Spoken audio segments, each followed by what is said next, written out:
last day of the Seattle Boat Show 2023, and I'm Michael Beemer, and I wear many hats around here, but today we're going to get a little lecture on managing power and probably get some questions, but a few housekeeping things. These are a couple of hours. It will be recorded. A lot of you are going to be watching these at home, so you can go back and pause it if I'm going too fast. But we want to thank a couple of things, the Seattle Boat Show to start with, but then Boat Insurance Agency right out here at the little booth. They are a big sponsor, and they help keep the cost down of the education. They like education, and so a big shout out of thanks to them. They have some pens and paper over here in the side of the room if you want to write things down. And then we also have, as part of the seminar package, most of you probably have already picked up your book. You get the Wagner Guide, but down in booth 716 is where you get the Wagner Guides as part of your package. And I think with that, we're going to just roll through some of this. So essentially, why most people are here and what we like to talk about is the idea of managing power is, what does a balanced electrical system actually look like? Options for storage batteries, how we restart recharging, and terminology, this kind of stuff. And so sit back and enjoy. We will figure out how to make these boats work and be happy. Monitoring is going to be a big topic. So basically, lecture questions. This is me. I am a knowledgeable technician because I think my regular job is training new technicians. That's what I really enjoy doing. We also run other programming. Up in Anacortes is where we're at. I cruise the basically inside passage from Anacortes, been all the way down to Olympia, all the way up to Alaska. So that's what I like to do. I've passed every ABYC exam they have, American Boat Yacht Council, to become a master technician, which just means I am qualified not only to fix boats, but the craft of teaching, which is what I do. I actually hold, I think I'm the only instructor in the West Coast that, or probably in the country, who actually also has a master's in education. So, and they tell me what I learned after a master's degree: don't do 2 hours of PowerPoint with people sitting in their chairs. So if you come up to Anacortes, we actually have a lab, and we can get out and do demonstrations and get your hands dirty and stuff like that. I'm really not selling anything, which is a bonus when you're taking a class from me. And I am selling education, though. We have other programming available. End of this month in February. In March, we do offshore sailing seminars, inside passage, do-it-yourself diesel, all sorts of stuff, and that's all under the Cruisers College trade that we have. That's part of Skagit Valley College, so you can find that up there. We also, there's a picture of Black Pearl. That's where I'll be this summer, so if you see her out cruising, give me a whistle. We'll be headed to leaving in June and headed up to Ketchikan and actually to Glacier Bay. We had a talk last night about Glacier Bay here on the stage. I'm doing research all the time, and I share a lot of that. So as part of growing the Marine Tech program, we started a YouTube channel, and there's a lot of good information for boat owners on that, or just to follow along some of the fun stuff we do. I did talks on lithium batteries and electric propulsion. We have a new 20-foot sailboat that we are going to convert to electric drive next fall, and so we're going to do a video documentary about that. We're going to start testing this spring, and so we do fun stuff like that. And so basically at the end of this presentation, I hope you're going to understand your electrical system and have balance, right? And what that means is, basically, it's different for every boat, and so it's a hard topic to actually, because of the individual stuff on each boat. But basically, we just want to keep the lights on, and actually for me, it's the lights on and the cabin warm, and the beer cold and all that fun stuff. So, how are we going to make that work? And so basically, we like to find out how many of you are sailors. in the group and just raise your hands. And then we also, we're going to break it down into single engines or twin engines. So some of them without generators. I'm talking diesel-powered auxiliary generators. How many of you now currently have a generator? I used to have a generator, but I don't anymore. And then I find that you don't have to raise your hands. Inverters, I mean, almost every boat seems to be, the days of Lynn and Larry cruising around with kerosene lights seem to be a thing of the past. And so even a modern race boat that's racing across the Pacific to Hawaii is going to typically have an inverter on board. And they don't carry any diesel fuel because of the weight, but they actually will have an inverter. And then we'll talk a bit about solar energy. Anybody experience dead batteries? Yep, that's a thing. It happens on boats, and why? And let's figure all that out. And so we're going to start with just a few terms. It's really just to make sure we're on the same page. And so essentially, when we talk about a couple of quick things, cold cranking amps just means on a battery, can we start your engine? Okay, or if it's now lithium batteries, does it have enough, is the management system allowing enough amps without damaging it to make a bag of popcorn in your microwave, or potentially to start your engine or whatever? We're going to focus a lot on the state of charge today. So when you see SOC, it's just state of charge, how are we doing with our batteries? And we're working towards what is the storage capacity that you have to work with, whether it's amp hours or watt hours. And so Ohm's law, do you need it? Okay, George Ohm did this years ago, but we're not talking about being electrical engineers for what we're doing today. In fact, boat owners don't need to solve really any equations to keep the lights on, so I'm not going to stick you with that. However, I am going to give a shout out to Nigel Calder. He is the author of the Boat Owners Mechanical and Electrical, which is required for all of our students at the college. If you're going to become a marine technician, that is the textbook we use. And he has started an online program, which I did not have time to participate in, but I've looked at it. It is fabulous. And so if you want to really learn how to make an electrical system, doing crimps and where to install wires and about fuses and Ohm's law and stuff like that, check out boathowto.com. There you go, Nigel. We'll get you a couple more signups. Okay, I'm going to use a car analogy, and I'll set this down for just a minute, because if we're going to manage power on board a boat, these are the terms that we need. And a lot of instructors are going to be using water and pipes. That's what Nigel uses in his textbook, so I was forced to create something to talk about electrical terminology that didn't use water and pipes, because my students can go home and read about water and pipes. And so my analogy is with an automobile. You came from, in my case, Anacortes today down to Seattle to the boat show. So voltage is simply the ability, the potential to do work. In my car analogy, that means I had a car that worked, it was sitting in my driveway. Okay, now, my car is a little commuter. You could call that maybe 12 volts. If I had a giant Ford Mastodon F350, we could say maybe that was 24 volts. If I had a bus or a huge van and I was going to take all my friends, that might be 120 volts. So the idea of having voltage just means I've got the potential to do work sitting in my driveway, and how much work I can do is going to be dependent on how much voltage I have. Amperage is simply how much fuel I'm burning at any given time. Okay, obviously if I've got the F350 and I'm pulling a North Sea 27 sailboat up over the pass, the amperage or the fuel consumption would be ginormous.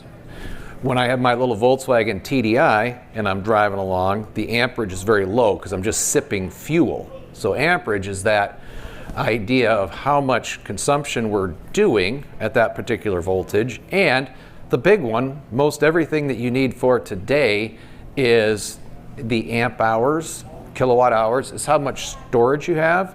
And that's just simply how big is the gas tank on your car.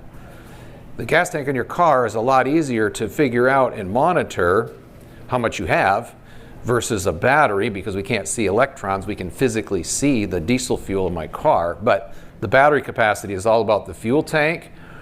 Having a complete circuit, really easy to define. In my world, it means that I have roads from my driveway in Anacortes to Seattle and back. There's my complete circuit. And I could take a scenic route up over the mountains, but I've got a complete circuit, is the roads infrastructure. And then I can talk about resistance. So resistance is good. It takes a certain amount of energy for my car to go down the road. That's normal resistance. That's part of a healthy working electrical system. All I have to do is overcome the friction of the road, the wind resistance, the weight of my car, and I'm zipping along. Okay? So, but there could be unwanted resistance. On Thursday, I was driving home, and in Everett, I was going like 7 miles an hour because there's a whole bunch of unwanted resistance in my electrical circuit, right? It's frustrating. Could create accidents and heat and other problems. So that's resistance. And then the last thing is overcurrent protection. In my car analogy, any guesses what OCP is? Speed limit. The speed limit, exactly. The overcurrent protection in an electrical system just says that this conductor can carry 50 amps. If I'm out on the freeway, the state has determined that 60 miles per hour is what's safe. That is what overcurrent protection, what fuses are. It's just the speed limit.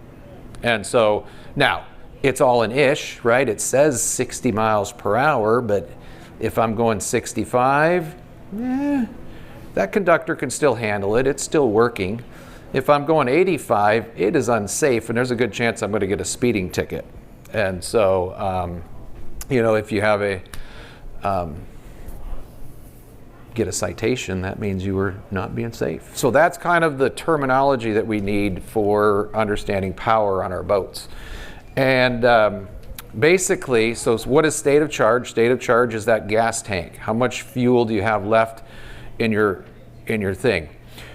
They talk about numbers, and I have a math degree as well, so I love numbers and data, but not everybody does. But when we're designing electrical systems, we have C is always your capacity, and then we can have charge and discharge rates based on that. And so like 0.5 C would be if I have, let's say I have a 100 amp hour, we'll use today a battle-worn battery. Drop-in lithium's got 100 amp hours of storage. Or if you multiply it, if it's 12 volts, we're going to assume 12 volts today, we'd have 1.2 kilowatt hours of energy. Okay, so, but if it's 100 amp hours, that means that 0.5 C would be 50 amps in or out, how much we're charging it, okay? So we'll focus on that a little bit. I always talk about Puchert's law for like a half of a minute, less, because it's in there and people see it on the internet, and you really don't need to worry about it. I've built my own electric vehicles, more than one, and basically Puchert's law just says that yes, we have this rating for a particular battery that says it'll do 100 amp hours worth of work. That's at a medium load. If I take and just sip it out with a little 2 amp LED light, I could probably pull 120 out of that. If I put it in my electric truck and try and pull hundreds of amps out of it, I'm only going to get like 40 or 30 amp hours, okay? And it changes. Lithium is way better than lead, but that's all you need to know. The most important thing just is how big is the tank, how much energy do we have, and we're going to make it work from there. So our principal mechanisms of getting power on board a boat. And once again, every boat's different, but we've got our shore power, the yellow snake, or hopefully the orange snake in these days, because we're going to have a smart plug on there. We're going to do a lot of stuff today with engine-driven alternators. As we recharge things, we've got our onboard generators. Hopefully, most of our boats now, even down there on the floor, show floor, Ranger tugs got some solar panels on top, so some alternate energy.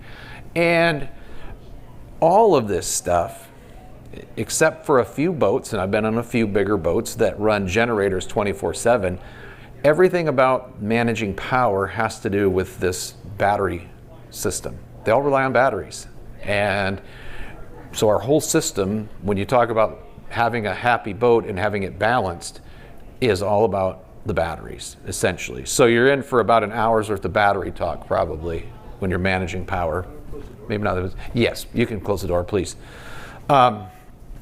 Okay, so how did I get here? Generators, inverters, and such, is this. I started cruising with a generator because I bought a boat that was built by a good friend of mine, and actually, before I even bought it, I was living on a boat going to college next to this beautiful big Skookum, the boat I now own, and Denny had a generator and no inverter. You have to remember, actually, with my first trip to Princess Louisa on this boat was in the early 90s. We didn't even have a GPS. We had an awesome compass and a chart. And so that's how I started cruising. But he had this old generator, and he had like an AC-driven refrigerator and stuff. And so I'm like, how do you keep we went to the store, to King's Market up there on San Juan Island, and bought a bunch of food, and he's like, well, we just run the generator for 4 hours or so in the morning, it gets cold.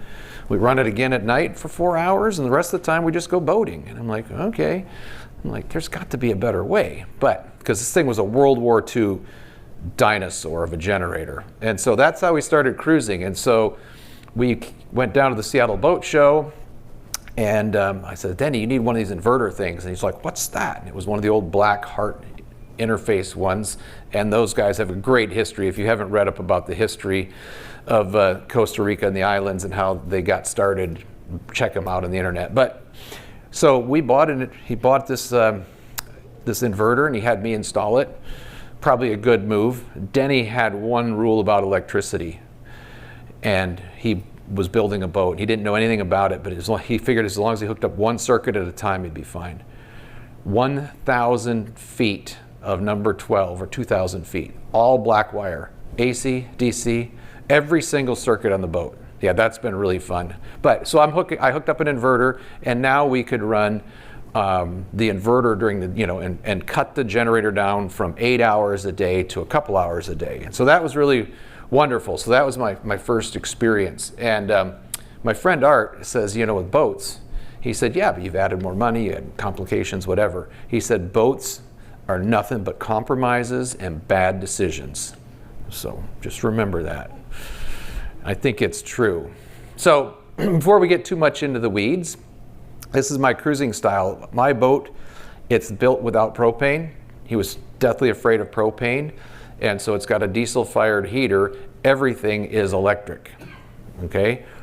How did he know he was 20 years ahead of the curve? Now you go on the intertubes, go to YouTube, and they're like, oh, we're throwing away propane. We can cook with induction. And like, we've been doing that for 25 years out here on the West Coast. So we have a countertop ice machine. I enjoy this because the installation cost is zero.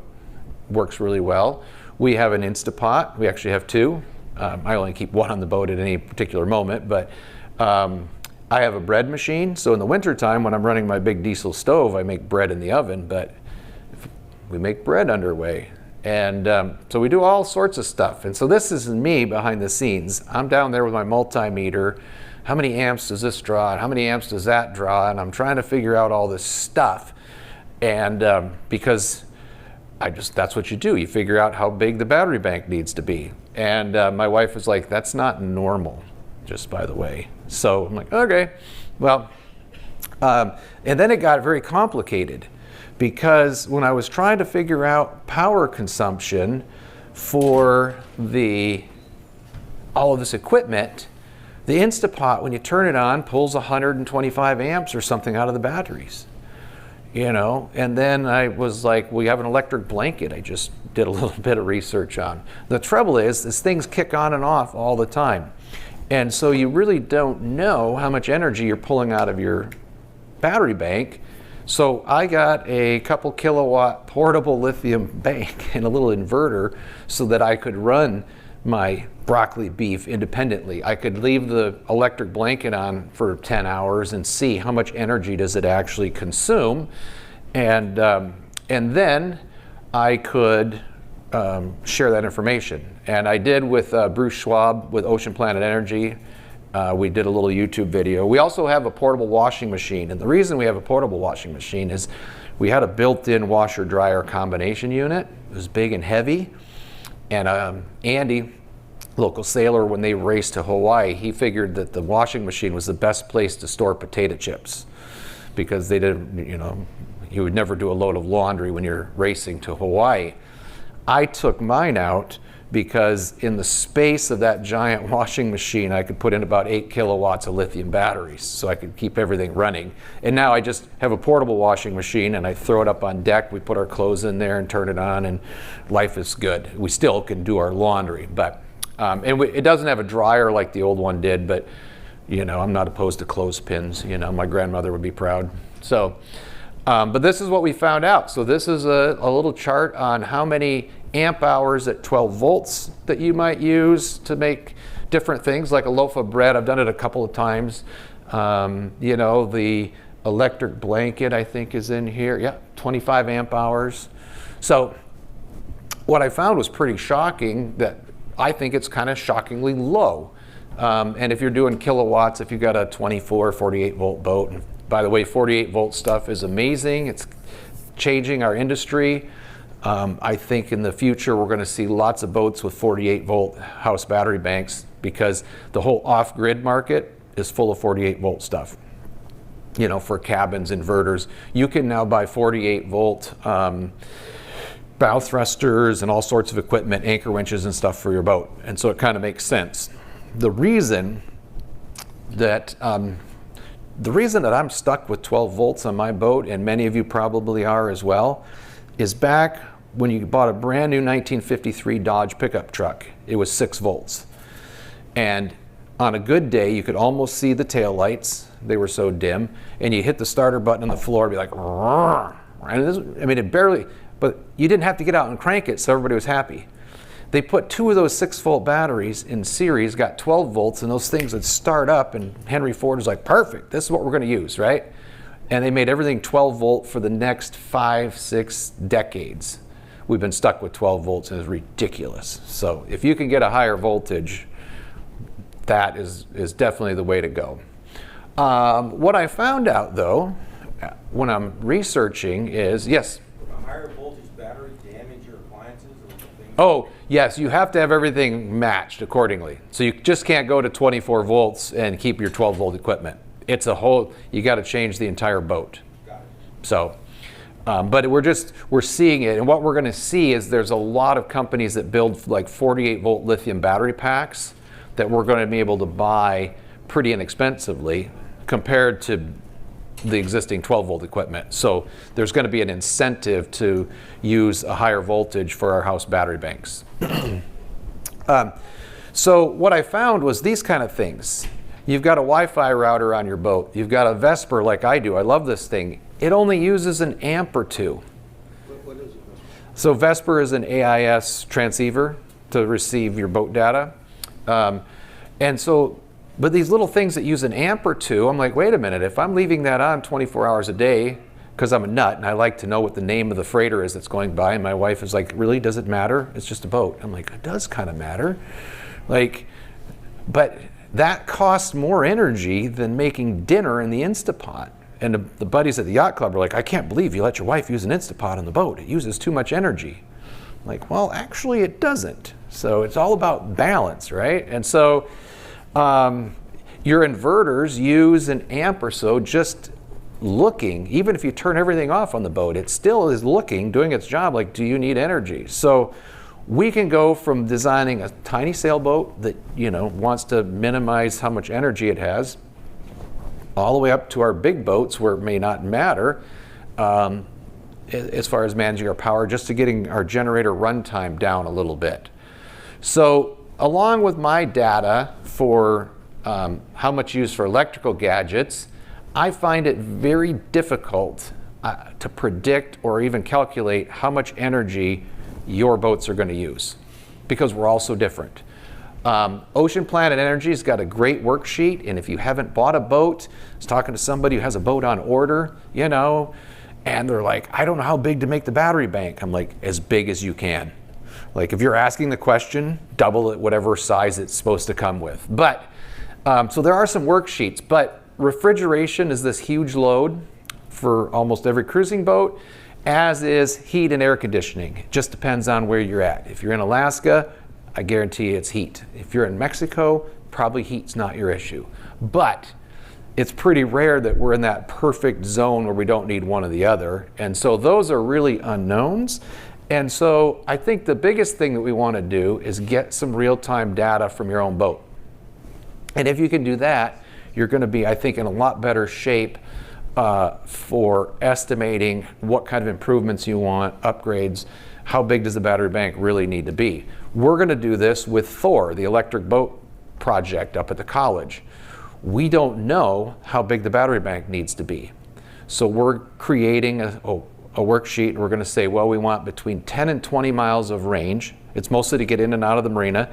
We're going to tell the college students who get to sail this boat for free, like Cyprus, that's your end goal, right? Don't go any further than Bellingham and Cypress Island.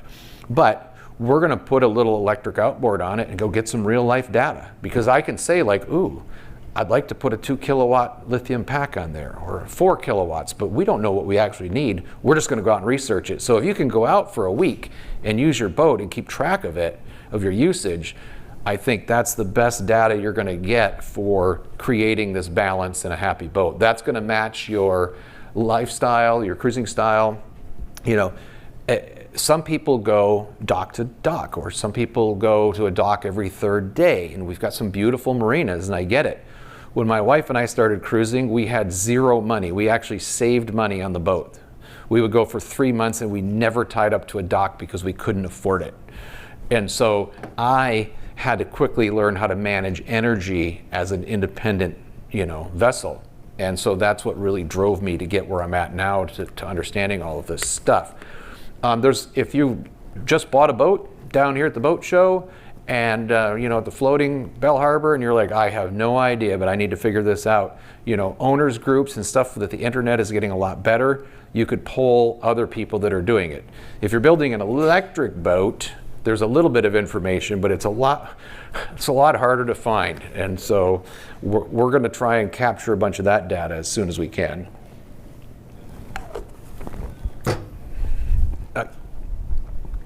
All right, so finding balance. Essentially, with all the stuff that we're doing, it's going to revolve around the understanding your state of charge and loads. That's really the only way that we're going to make it work. And so the first thing is you have to monitor your batteries.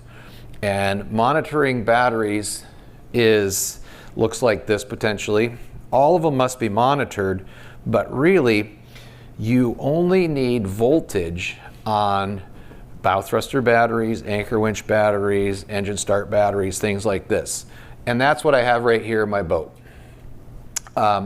Then we're going to need some sort of You updated the meters. They used to be analog. They used to be analog, yes. So now they're all digital. And I use this as also to keep an eye on my batteries, to know that when my ACRs close, like my bow thruster batteries also getting charged from the alternator and stuff like that. And I also, this is a life lesson. When I used to tell everybody in my talks, if one of your batteries fails, just replace all of them. And so my engine start battery failed, and it was a dead giveaway. So we went to start the boat. We had 7 boats following us in a flotilla to Alaska, and the boat goes, and I go ripping downstairs to get my $500 multimeter, and I stuff it on the start battery, and I yell up at my wife, battery's dead. She's like, yeah, no shit. Didn't take a $500 meter to figure that out. And so I'm like, I know. So anyways, we added constant monitoring, so when you're driving the boat, we could see. I replaced the start battery, and 4 months later, we're over on Lopez reading books in a nice rainy, cold day, and I see that the bow thruster battery's down to 11 volts. My wife is like, well, what's wrong? I'm like, well, it's a bad battery. It's shot too. She goes, don't you tell everybody just to replace them all? I'm like, I do. Why didn't you do it? I'm like, it was like, $250. She's like, right, but now Grant, my nephew, the football player, is no longer around. So she's like, good luck getting that 4D out of the forward cabin by yourself. Yeah, lots of life lessons, that's boaters, the school of hard knocks. So now on our house batteries, this is where you've got to know state of charge. And basically, this is how we can figure out how much storage capacity we have. This is a way you can actually check your batteries. If you think you have 400 amp hours of storage, you can actually use it and find out, what's going on. But voltage is really hard, especially in the lithium world. In the lithium world, voltage almost has zero to do with state of charge. Lithium batteries are going to stay when unplugged at 13.3, 5 or whatever for about 80% of their usage. They'll be a little higher in the beginning, they'll tail off at the end, but the whole middle. So there is zero way to tell state of charge without some sort of an actual monitoring system, and that monitoring system is going to have a shunt of some sort. On lithium batteries, the shunt is usually internal. They can keep track of it some way. But on our lead-based batteries, you've got to get some sort of a system. This is the old Link 10, still works to this day. I got a couple of them in my lab. Those were invented back when they were doing the hard interface inverters, because people, as soon as they created inverters, their batteries were going dead, and they're like, oh, there's got to be a better way to keep track of batteries. And they still work. And there's been all sorts of companies that build these things that just counts amps. If you're a do-it-yourselfer, there's nothing to it. A couple of wires, you put the shunt in, For us technicians, it's just a couple of wires. Maybe we'll do a how-to video on how to install one of these things. But it can be done. So, and like I said, I don't know, I'm not here to sell you a brand. I'm just here to say, if you don't have a way to monitor state of charge, get one. And you'll know down here at the boat show who's got the best one. It's easy. Does anybody know? They all do. They all do. Whoever you're standing in front of, I guarantee you, it's the best. Just ask them, they'll tell you. So, but they actually all work really good. Here's Victrons. I have a Victron on my boat. I've had BEP. I've had 7 different battery monitors. And so I like Victron because of the app. I can click it to my phone, but it also has an actual gauge. So if I drop my phone overboard, which rarely happens, I still have an idea of where my batteries are at. This one for lead-based batteries shows a lot of promise. I also have installed one of these. I can't give you long-term data on it, but I believe in the power of computers. And what's cool about a computer is what Balmar's doing with the SG200 is they used to have a little deal where they would just look at the battery and they could tell you state of charge. But they've got an algorithm now that keeps an eye on as the energy goes in and out of your battery bank. It's also referencing voltage, and it's got this right here, state of health, which is super cool to me. So right now, this battery is down to 90% of its original capacity, and you can still fully charge it. But it's going to let you know that you have less. So, and by the way, lead is not dead. I've done a lot of lithium talks. I am still a huge fan of lead-based batteries. If you've got the space and you charge them properly, you'll get lots of years of service, and they're 99% recyclable. Yes, they've got issues. We know what those issues are, and we can design systems that will last. You'll see. Have you ran AGMs before? AGM, when I say lead, it's all AGMs. So lead to me could be a flooded, an AGM, it could be a thin plate pure lead like an Odyssey. There's different chemistries which are better. The user doesn't have to interface with them. And we're still getting into, we'll talk about carbon foam today just a little bit. Here's Lithionics. Lithium is same thing. There's an app. It's going to give you state of charge, and it's super cool. So any questions about terminology or monitoring before we plow forward? What was that meter that you showed early on? Meter for Checking what was using what? Oh, I was using a DC clamp on. That was a Blue Seas 8110. Does volts, amps. It's one of the meters that my technicians might buy. See, it's too much useless information up here. Who memorizes 8110? Is it Blue Seas? Blue Seas. They're up in Bellingham. They make a lot of our electrical equipment. The Fluke makes a nice one, a 375. But that's really what our technicians are doing. If you have a good battery monitor and you're just keeping track of where your batteries are at, a basic voltmeter will get you a long ways down the road. You can leave the geek stuff to us. Okay, so after understanding capacity, here's a little breakdown though. When using lead, we just talked about this. One of the key things is the battery manufacturer is going to say you've got 225 amp hours of storage. If you want those batteries to last, in the case of these old flooded ones, meaning you've got to take the caps out and replenish the water, the dinosaurs, by the way, the cheapest cost you'll ever get on a boat, you can only use half of that to get 6 to 8 years out of them. If you're using all couple hundred amp hours that they promise, you're going to get a year out of them, okay? But that's just part of balancing your lead system. So if you keep your lead and you only use half of it, but the key is when you put them in series and parallel, if you go down to your boat and you're trying to calculate how much storage do I have, and then you're going to program that into your new state of charge meter, that when you put 6-volt batteries in series, so this is my series connection, negative to positive, because I need 12 volts for my boat, and this is what I used to have in my boat, except for each one was like 300 pounds, 400 pounds, or some crazy thing. But anyways, these T105s are 225 amp hours at 6 volts. That's what they say, 225 amp hours. The thing is, when you put them in series, you still only have 225 amp hours. So when you're counting your different batteries, if they are in series, you don't gain storage. If they're in parallel, you do. And so just sort that out and figure out how much you have. And you can also get your batteries tested. This is normal at Marine Tech, you know, piles of batteries. And so I went down a year ago. My friend Kevin had some Lifeline 8Ds. We just did it on, we're repowering a non-such 30 this year. And so you can actually have a technician take a load machine and go down and put it on your existing battery bank. They hit go. They take it from fully charged, fully discharged. They tell you this is how much storage you have today. Okay? Consider fully discharged to be 12 volts. Fully discharged is 10.5 volts. So good question. So we take them to 12 on a normal usage, but fully discharged is considered 10.5 volts. So your 50% is 12 volts. 50% is about 12 volts with no load.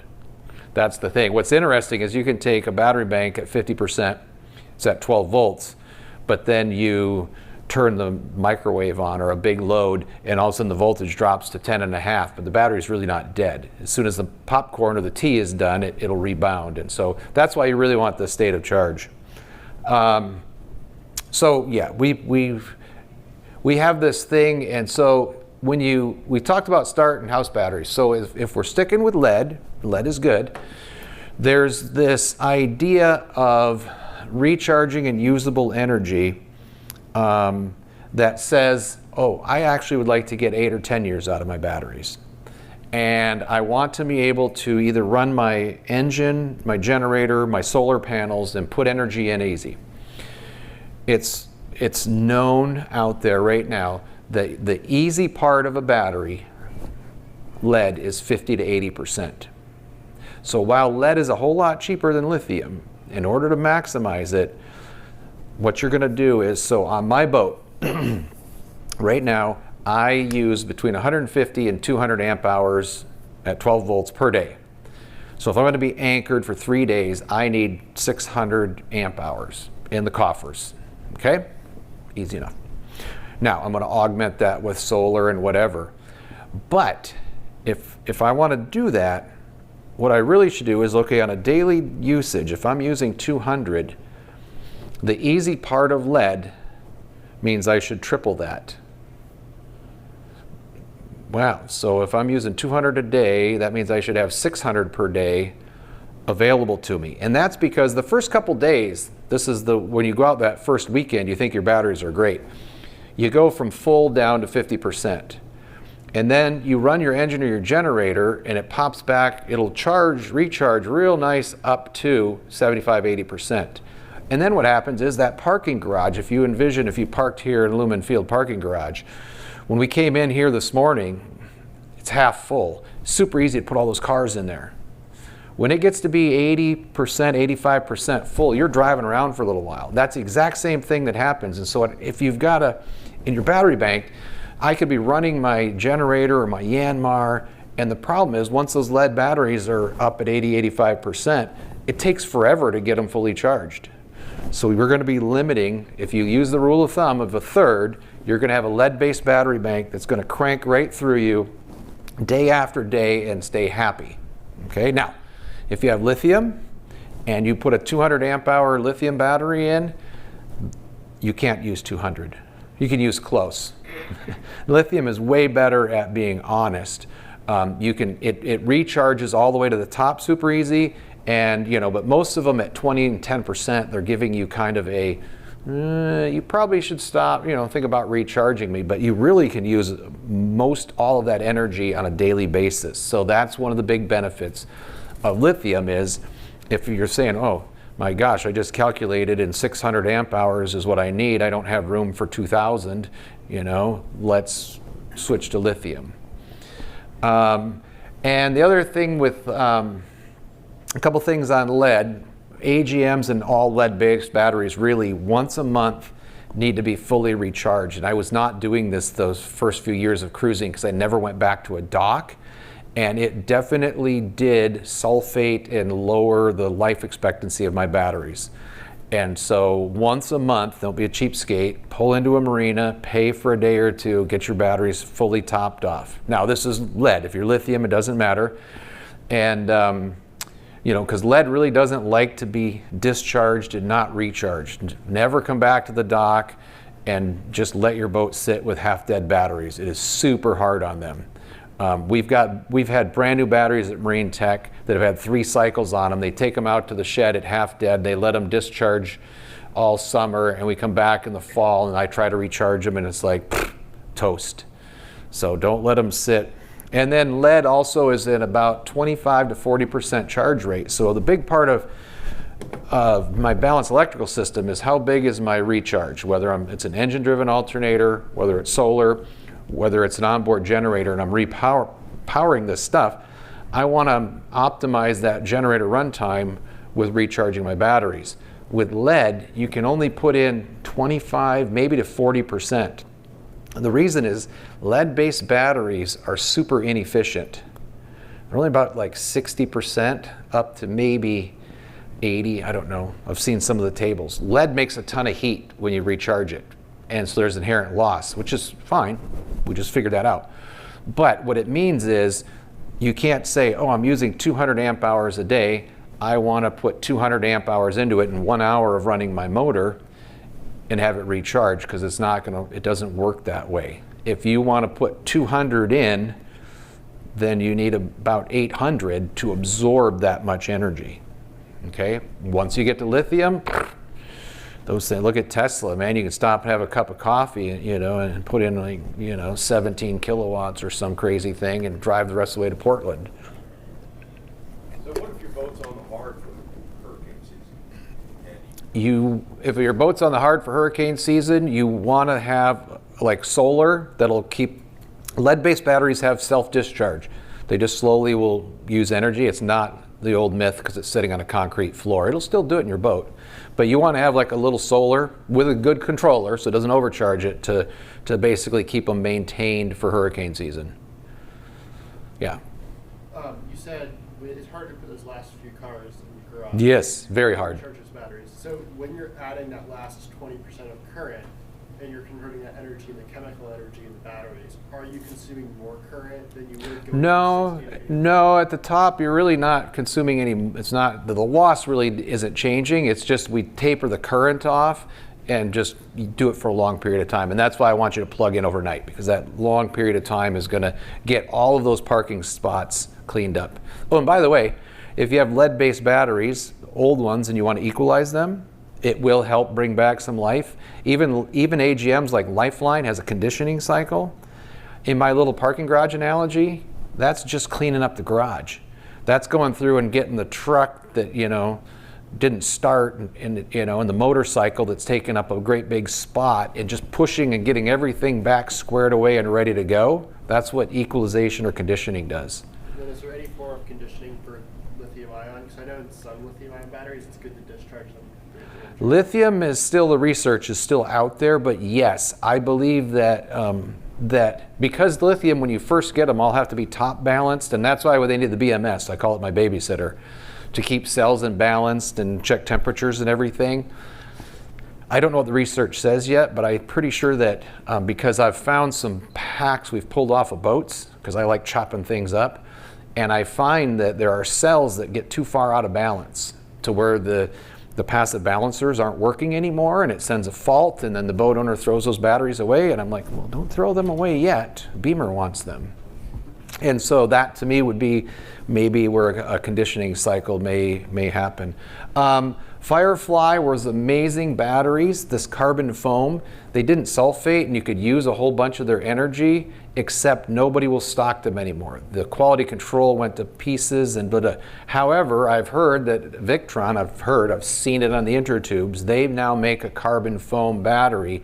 So we may have some lead-based batteries that don't sulfate, and you can use, because they don't sulfate, you can use like all the way down to 30% instead of 50. You can get more capacity out of them. So I am excited to do a little research, and if you come back in 5 years, I'll let you know if those batteries are panning out or not. This is when we're looking at batteries, the other reason for your state of charge is this. This is one of my tech tips out there that I share for free, is the importance of float voltage. You want to know when your boat is sitting during hurricane season, when it's sitting in Anacortes for a month while you're down here in Seattle working in your cubicle and it's plugged in. What is the float voltage? Whether it's lithium or lead, lead is super critical. Lithium, actually the BMS would probably shut it off if it got too high, because this is where a boat owner, caretaker of a boat, didn't program the battery charger correctly. And they said, oh, these 300-pounders, these are traction batteries. And they told the battery charger, I've got traction batteries. And the float voltage was up at like 13.9 or something. I don't know what it was. It was high. And these batteries are supposed to float at 13.1 or something. That extra float voltage, because it was too high and the batteries were totally charged, it was not maintaining them. It was overcharging them, and it drove the electrolyte right out of the batteries and pushed the plates up. Those batteries were 16 months old. It was a $20,000 job to replace those batteries because the battery switch was wrong and the boat owner never monitored what was my float voltage when the boat's sitting around. It's worth checking, turns out. How do you monitor that remotely? So remotely, you would have to put on there's a bunch of outfits that make cell phone monitoring things. There's useless information. I know there's a startup a couple years ago out of Victoria called Barnacle. I think like Maritron or some of these big companies have it. There's another one that works with C-Zone systems. I don't know. And if you have Victron, you can do the global link. You know, there's like Victron, I know if you have their hub, you can hook it up to Wi-Fi or to a cell phone tower and monitor your boat remotely. And that would be worth the cost probably to keep an eye on your batteries. So the Victrons is the Serbo, which connects all of your Victron equipment, and then I believe it's called Global Link is the device you plug into it, which will ping you to the cell phone towers. But there's multiple different companies that you can do to remotely monitor it. But if you're local, it's just when you go up to Anacortes, you open the boat up, first thing you want to do is go look at your digital voltmeter. That's why I have digital voltmeters. I don't care about state of charge. I want to know where they're sitting and are they happy. So, all right, charge, discharge, cycle life, lots of them are there. One question, I'm sorry to keep Yeah. asking questions here, but That's why we do this, so you can ask questions. exactly what happened to my boat, 16 months, 2 batteries, Cooked? each 12 cooked, and we actually had to get they were just on the mark, so you had to get a loader taxi. To get them up and down, and yeah, no, it's a thing. I replaced them with 4 12-volt batteries from West Marine. The problem was that the wind generator was continuing to go, because it was in North Carolina. Right? Yep. So storm season and the Oh, yeah. generator. So there must have been something wrong. with a controller or There something, could have been. or a So, charger, but yes. the battery charger can check, and that's fine. So we do see this. Your battery charger could be okay, but if you've got solar and wind, you need to also monitor all of those. So if I had a boat that was sitting and not plugged in, if it's plugged into shore power, I'm going to rely on a shore power charger, and I'm going to disconnect the solar and the wind probably. If I had wind and it was causing a problem, wind generators are harder because the way they get regulated is the wind generator always has to make energy. You can't stop it. Okay? So even if the batteries are charged, what they do is they have a little toaster and they turn the wind energy into heat energy to dissipate it. And if that's not working just right, they could drive the voltage up. And there's also things, you know, like if you have a solar panel that's trying to do three-stage charging, every time the sun comes out in the morning, if it tries to jack your voltage way up and the batteries are already fully charged, you could potentially have a loop that's doing that. So if you've got a extension cord, you know, just a small amount of power, I would have a little, you know, my onboard battery charger that I know is doing a good job. I would shut off that other stuff until I was ready to go cruising. Even in storms? Have Yep. it hooked up? Yep. Well, even during a storm, if you get a power outage, you know, your batteries aren't going to go dead immediately.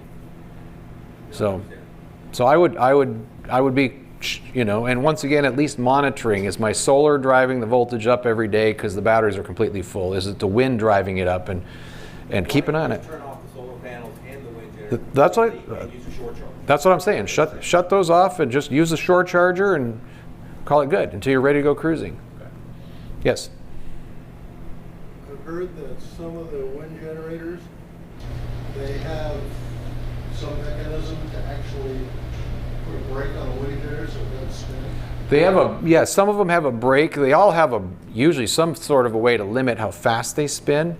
And most cruisers will just tie them off so they can't create energy. I don't have any research with wind because my wife hates the sound of them, so. Yes?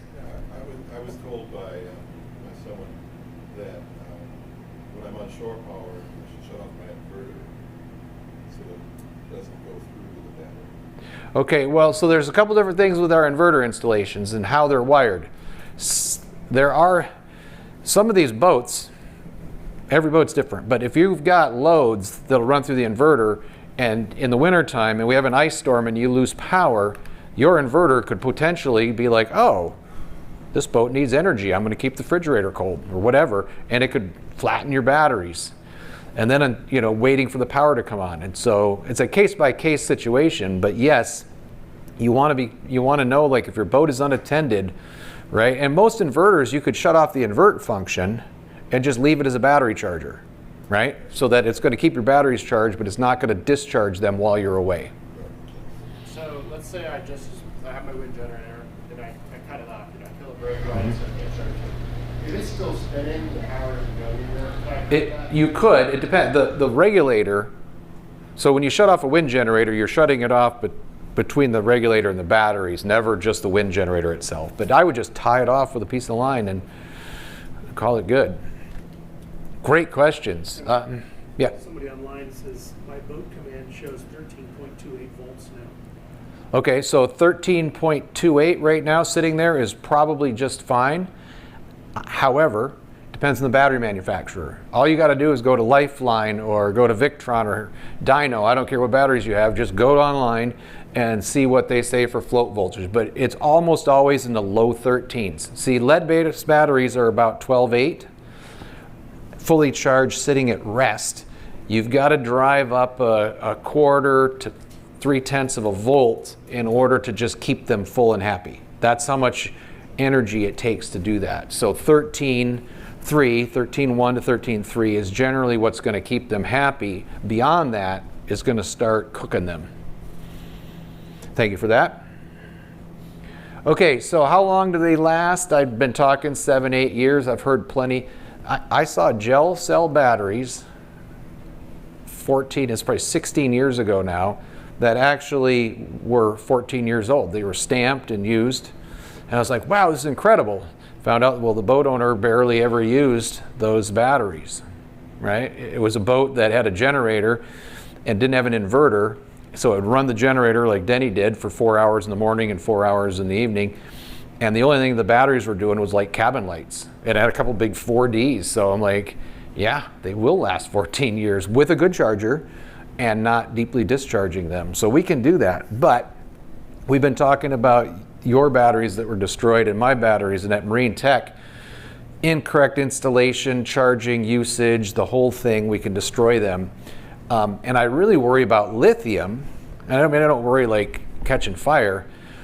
We spend a lot of money on our lithium batteries, and they're saying, oh, these will do 3,000 cycles, 4,000 cycles. Well, when you make a mistake, or if they don't last that long, like, what are the things we're gonna learn in the future, especially in the marine world where we got excessive vibrations and pounding through waves? And so we'll see. It's still out there. Another question. Yep. How can you incorrectly use a battery? I mean, it's the, you said usage. Well, So you've too got much starter usage. batteries, starter battery, I mean, other than overcharging. So overcharging is 1, deeply discharging is 2, incorrect wiring, thanks Nigel. He used this in his talk last weekend. If you look back through his slides, watch it on on the intertubes. Here's a bank of 6 batteries, group 31s or whatever, and we see this all the time. Nigel's got like 12 pictures, brand new boats. What's wrong is this. The way they've wired this is these are all in parallel. Jump, jump, jump, jump, positive, positive, negative, negative, negative, negative. And over here is the main negative, and over here is the main positive that come off from this battery bank. That battery fails first. I'll bet you a donut and an $8 cup of coffee on it. Because one of the beautiful things about lead-based batteries is they self-regulate. Electrons are incredibly lazy. So if you have 2 lead-based batteries and this one's half dead and this one's at 90%, and I put a charge to them and they're hooked together, the half will come all the way up to 90% first. Works beautifully. They self-regulate. But being lazy, this is like a bunch of teenagers sitting on the couch, right? And we need another 6-pack of Coke. And so the one that's sitting here is like, you go get it. And if you're going to get the pizza and the Coke, I'm not getting off my butt because you're doing the work. Can you bring it back and I get my pizza, right? And so this battery is the one that's always giving up the electrons first and recharging first, and it's going to fail first. In order to make it act like a bank, to get rid of those lazy teenagers, is to take the negative and pull it off to this side and positive on this side to make it truly act as a bank. So this is just stuff that technicians know. Apparently the boat builders missed the memo along the way, and there's a whole lot of do-it-yourself people. So how it's wired could be another reason why. And of course, once one starts failing and stops working as a system, it can cascade. As part of that, Nigel studied some research where putting them diagonally so that you're pulling off one side, charging on the other side, that helps. But what's even better is to bring all the leads to a common point. Yeah, so Nigel does say, and what's even better, this would be if I'm just changing it to make it better. If I was wiring this from scratch, and with lithium you have to do this for sure, is you would put a bus bar here and you would run all your positives with the same length leads to a bus bar, and a bus bar in the negatives, and then pull your lead off of there. So everything is completely, in balance type of a thing. So so that's what I say with, charging, discharging, incorrect installation is just these little tips and tricks, because I really want your batteries to last 10 years or whatever. Why is it more critical with lithium? I don't know why it's more critical with lithium yet. I just know that they've said the lead-based batteries, it's not necessarily in the instructions at all, but in lithium it often is. So yeah, lithium is interesting. You have to read Battleborn's instructions. If you go to put in a couple of Battleborn batteries, you better fully charge them. You never want to take a discharged lithium battery and hook it to a charged battery, because it's lightning in a box. And the one that is full is going to immediately try to dump half of its energy into the one that's dead. And that sometimes gets ugly. It'll, you know, fry the BMS and other things. And so it says right in the instructions, if you're putting these, you know, and I know this because one of my technicians put 8 Battle-Born batteries in parallel to make a 800 amp hour battery bank. And it says, you know, make sure they're all fully charged before you connect them in parallel to make a big bank out of them. So it's definitely more critical. Lithium's so expensive, I don't get to play with it that much. You know, we're a community college, so if anybody's got a, you know, giant wheelbarrow full of money, I can start doing research. When we get to lithium, as I've already mentioned, there's a lot of other things that are happening in our world. And by the way, it's no longer what I consider early adapting. If you are, you know, yes, we have to have BMSs and stuff and temperature sensors and things, but go for it. I mean, I believe in the technology. We've had it out there long enough. Comes with a price tag. Do a whole system. We'll talk a little bit about that. This is one of my favorites right now. My good friend Art's doing a couple of installs with these. Lithionics. There's a bunch of stuff on Van Life and other channels and stuff. These are one of the few that are UL rated, so they get a little bit of an extra shout out from me. And they've got some really good hardware to make these installs successfully. Basically, like I said, directions, and lithium really needs to be a complete system upgrade. So one of the quick things that I talked about with the drop-in lithium, ABYC's got a standard E13 that says we need communications out of these batteries, because if the battery, the babysitter, battery management system, says, oh, we're getting too hot, stop charging, or there's a fault, I'm just going to open up my connection, well, that could be catastrophic on a boat, because you could get a voltage spike that ruins all of your electronics. You could, you know, all of a sudden your boat goes dark, your radar shuts off, you're trying to shoot a little passage, like in Chicago, right? You're looking for a pier head. If you miss that pier head, it's bad news. So ABYC says if you're going to use lithium, we need a warning mechanism for the boat owner that says, by the way, find another way to power up your radar. Your house battery banks are about to shut down. And, you know, because lithium is like, oh, when you hit 0%, I'm just going to turn you off. And there needs to be early warning. And so some of that, it's out there. But basically, we want a system that says, you know, where everything is talking. It's not just replacing your battery. And I'm hopefully planning a workshop on lithium this spring at Cruisers College. You could keep an eye out on the website or sign up for a newsletter. I've got a bunch of technicians that want lithium talk and boat owners, and so we like doing things up in Anacortes. All of you have to travel further, but I live 2 miles from school, so there you go. Oh, look at that. Has it been an hour? Oh, not bad. That's Desolation Sound, one of my favorite places. Okay, so one thing I did forget at the beginning, if you would take a few minutes and ping this card and give feedback to the boat show for the Marine Trades group who puts on the boat show, to let us know what we're doing well, and if you want more education or less education, and if you don't find your favorite vendors or whatever. So I'll put these over here. Actually, could you just pass these out? Yeah, Sam, can you just pass those out to everybody so they can be, it's right in their face. And you don't have to give your email address, but if you do, you get a chance to win $150 from the Amazons. So you could buy yourself a new multimeter or something.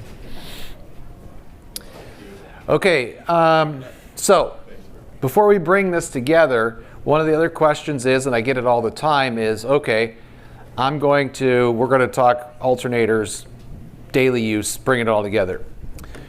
Can I mix lithium and lead? And the answer is no. You don't want to. And I know there's crackpots on the internet. You can. It's not like they're going to explode. But lithium stays up at 13.3 and lead stays at 12.8. We've done this in my lab.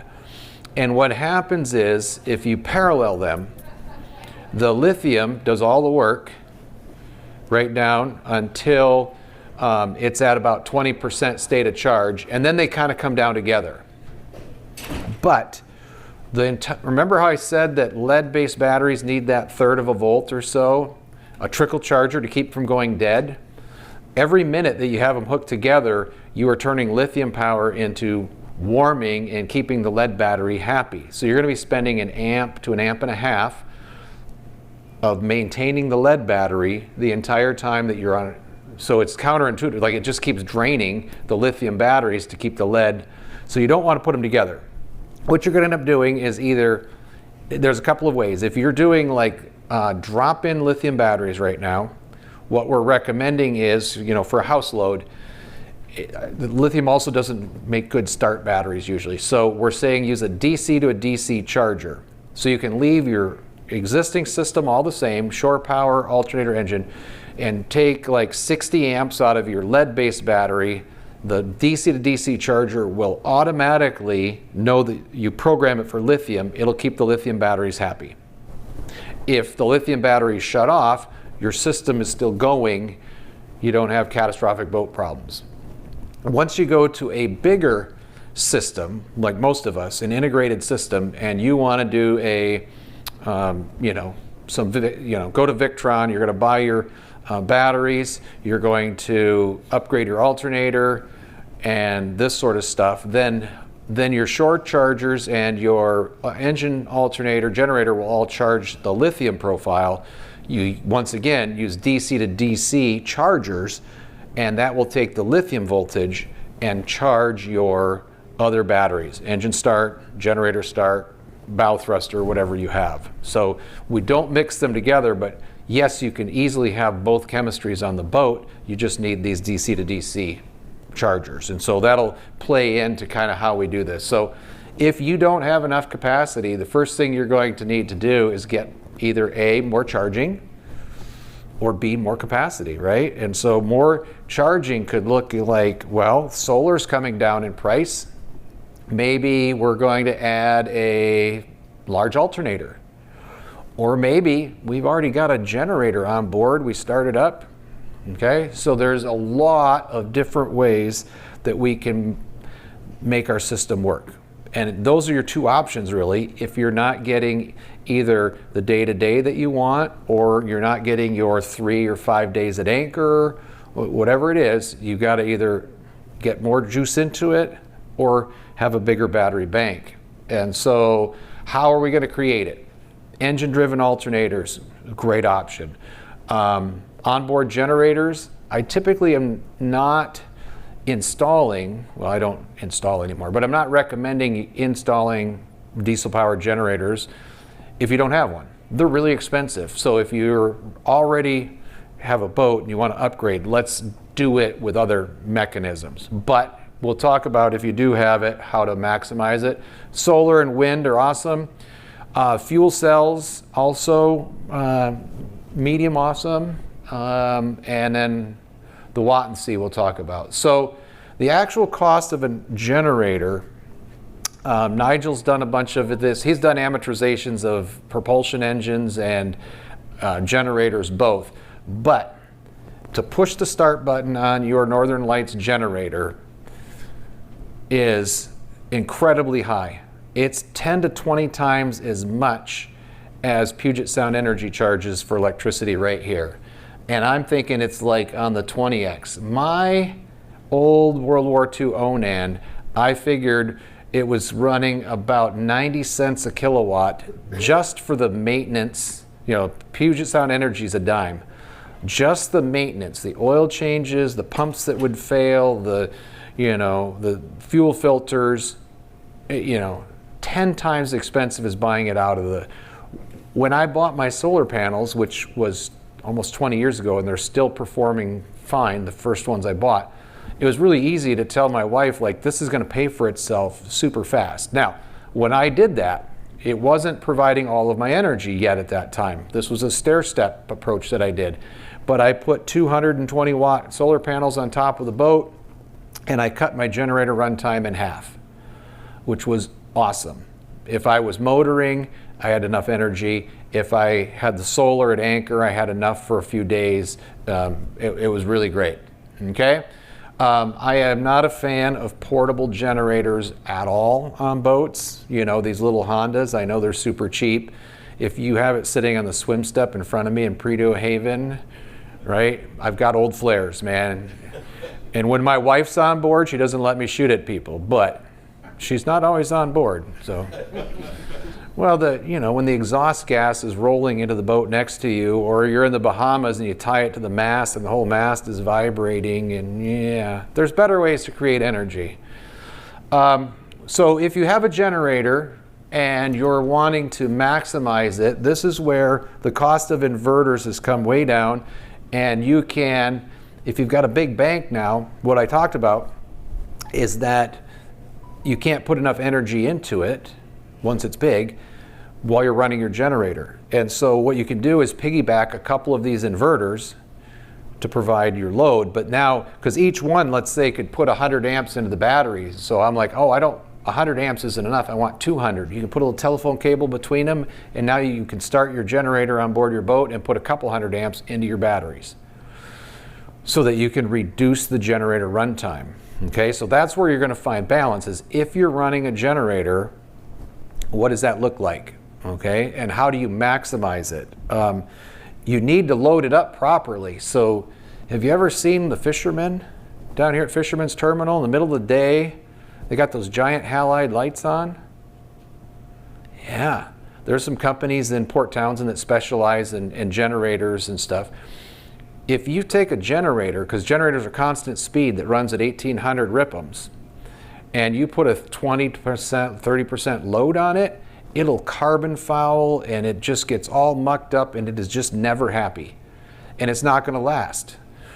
What makes it happy is at least 60, 70% load because the RPMs are already up high.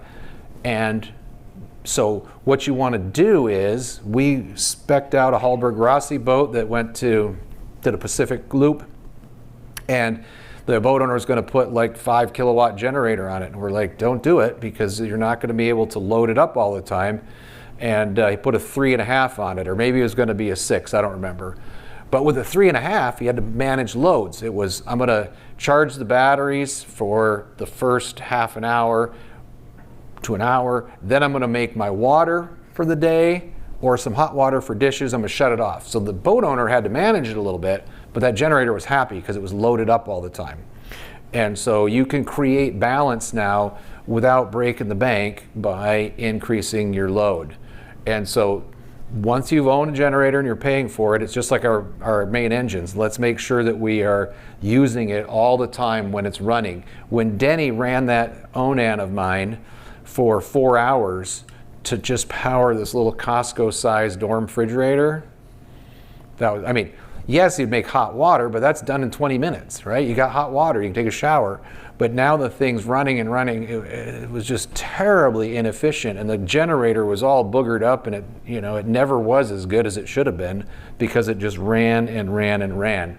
But if optimize it. Once you have this thing, let's use it and figure out how much you need. Please, there's some hours of peace and quiet, cocktail hour maybe. I don't want to listen to it run, but yeah, it's all about optimizing it.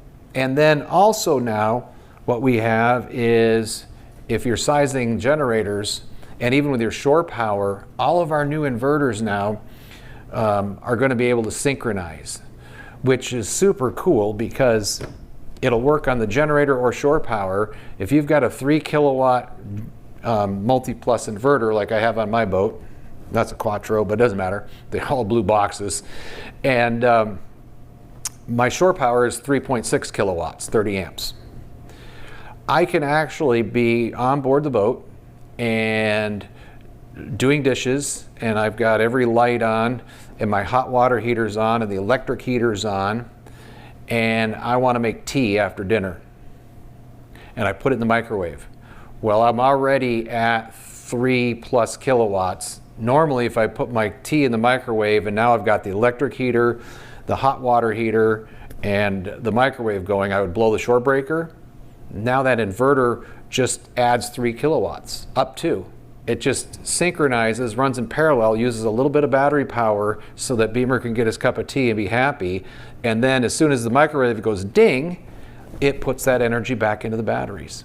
Works the same way with our onboard generators, so you can use it as a buffer. Once again, you want to be monitoring your batteries, because if you've got a 4.5 kilowatt generator and you put a 3 kilowatt inverter on there and you've got all your load running for an hour, you could be depleting your batteries and not recharging them like you want. But there's some really, really good things. The Quattro also, if you have a generator, is a super slick system. The Quattro will allow you to have a generator input and it'll automatically recognize when you turn it on. So, engine alternators is the biggest, probably the best upgrade you can do for creating extra power. And the reason is all of our diesel motors are generally oversized for almost all of our boats, 95% of our boats. We have extra energy that's just going out the tailpipe. It's just a waste. And so internally fixed alternators, the regulations, those are what work really good in your diesel pickup truck. Because all they have to do is replenish a little bit of energy from when you started it, and when you turn on the headlights and the wipers and the heater, they have to make that energy. They're really good at that. They're not really good at providing big loads, recharging batteries, and the things that we want to do. So this is a huge upgrade that we want to do. Now, your engine amortized cost is also super big, but I look at that as the price of doing business. I got to run the boat anyways. So if you ask any diesel mechanic and you're like, hey, I've got this big alternator on my engine, like I do now, and don't tell Yanmar, I actually have had to run it at anchor and put out a couple kilowatts of DC power. Is that going to shorten the life of the Yanmar? Yes, probably will. But the thing is, I bought it. There's probably no chance I'm ever going to get 8,000 hours out of it anyways. For me, it's not maintaining and owning and buying another replacement generator. So I'm willing to sacrifice a little bit of my main propulsion engine because I want to charge the batteries and stay for 2 more days. It's beautiful. I'm only halfway through my novel. And so while it's not ideal, in my world, I'm finding balance. And my balance is, how can I recharge these batteries and stay at anchor for 2 more days? Well, the solar isn't keeping up. It's winter time. It's cloudy. I'm going to start up the Yanmar. Yes, it's inefficient at what it does, but the end goal gets me there. So it could be the very best solution. Yes? How does that actually reduce engine life? Because you're running the engine at a suboptimal RPM. Well, Right. for one. For number 2, if you figure out the engine costs you $10 an hour to buy it, maintain it, and whatever, that 1 hour just cost me $10, which is pretty expensive hour of operation. But at the end of the day, I'm still employed. I'm going to spend it. Right, but with the suboptimal RPM operation you mentioned, I've seen people at anchor, they run it in neutral up to like 1800. Yeah, they do. But even up at 1800, the trouble is my Yanmar is 65 kilowatts or something, and I can only put a couple kilowatt load on it. So even if you speed it up, it's still not happy. So does that result in carbon buildup? Yes, carbon fouling, the turbo gets all plugged up and on and on. Now, I offset that. If I've ran it for an hour here, hour there, and when I get underway, it's just like going up over the pass in your Power Stroke. Pour some coal to it, get it hot, burn it up, Yes, sir? I was just interested in the size of your Yanmar and also the size of the alternator.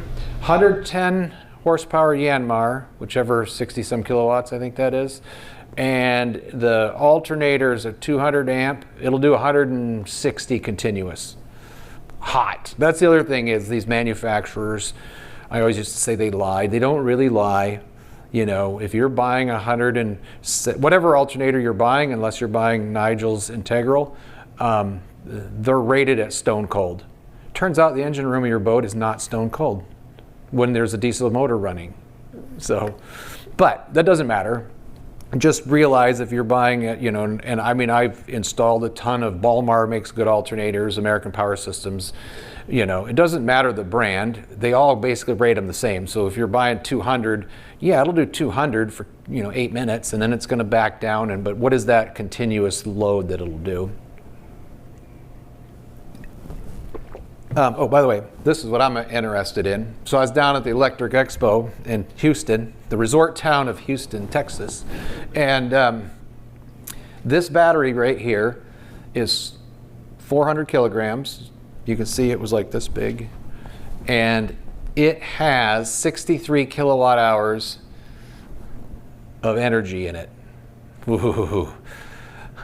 Why do I need an alternator at all anymore? Check this out. This is equivalent to at least 100 golf cart batteries, near as I can figure, maybe 120 of them.